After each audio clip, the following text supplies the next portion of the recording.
The open road can be a lonely place. For a truck driver, solitude is part of the job, comfort found in the rumble of the engine and the rhythm of the wheels. But when nature strikes, that solitude becomes a fight for survival. This is the story of John Walker, a seasoned trucker who faced a relentless Montana blizzard. On a cold January morning, John set out with a load of machine parts, expecting a routine trip. The cab was his second home, a photo of his daughter Sarah on the dash, country music CDs, a cooler with sandwiches and water. But no routine can prepare you for when everything goes wrong, when the engine dies, the phone is silent, and the only sound is the wind. In the wild, your mind is your greatest tool. John was about to learn that lesson the hard way. His journey was no longer about delivering cargo, it was about making it home to his daughter. This is how he fought to survive. The day began with clear skies, but Montana weather is fickle. John checked the forecast, light snow, nothing serious. By afternoon, the sky turned gray, and gentle flakes became a blinding blizzard. Visibility vanished, the road disappeared. John slowed to a crawl, searching for any sign of safety. He spotted an exit and took it, hoping for shelter. Instead, he found an unplowed, narrow road, snow deepening, tires slipping, fuel burning fast. The storm became a living thing, isolating him from civilization. Finally, the truck could go no further. He shut off the engine to save fuel, surrounded by silence and the howling wind. The routine was over.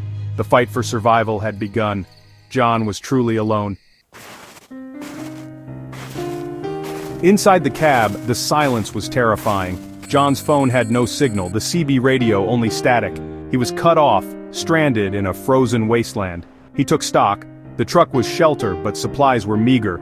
2 sandwiches, chips, 3 bottles of water. He rationed everything, running the engine sparingly for heat. The first night, cold seeped in. Sleep was nearly impossible. He thought of Sarah, drawing strength from her memory. By the second day, snow buried the truck halfway up the doors. Looking out, all he saw was endless white, no landmarks, no hope of rescue. The isolation was crushing. He realized this would not be a short wait. It would be a long, hard fight. He had to be ready. Every moment was a test of will. Survival depended on his mind as much as his body.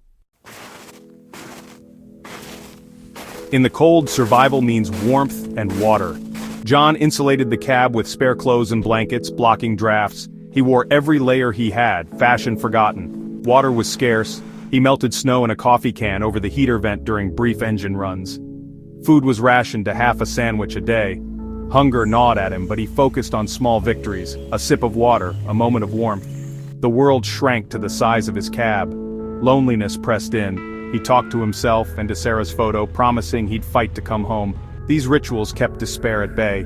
Each day was a battle against the cold and the silence. He learned to appreciate the tiniest comforts. His mind became his strongest weapon. The fight was as much mental as physical. Hope was his lifeline. John knew he needed more than food and warmth. He needed hope. He found a notebook and began writing daily letters to Sarah. Each entry was a promise. "I'm fighting, I love you, I'll be home." Memories of her laughter and childhood fueled his will to survive. The notebook became his anchor, a record of love and determination. Writing gave him purpose beyond survival tasks. Each letter was a mental exercise, a chain of hope linking one day to the next. Even as his body weakened, the act of writing kept his spirit strong. He was more than a stranded trucker, he was Sarah's dad and he would not quit. The letters were his shield against despair. They lit a fire inside him, guiding him through the darkness. Hope, written in ink, kept him alive. By day 6, John's body was failing. Frostbite set in, fuel nearly gone. The truck, once a sanctuary, became a prison. He faced a choice: stay and freeze, or risk everything and walk for help. The storm had passed, but the world outside was a sea of snow.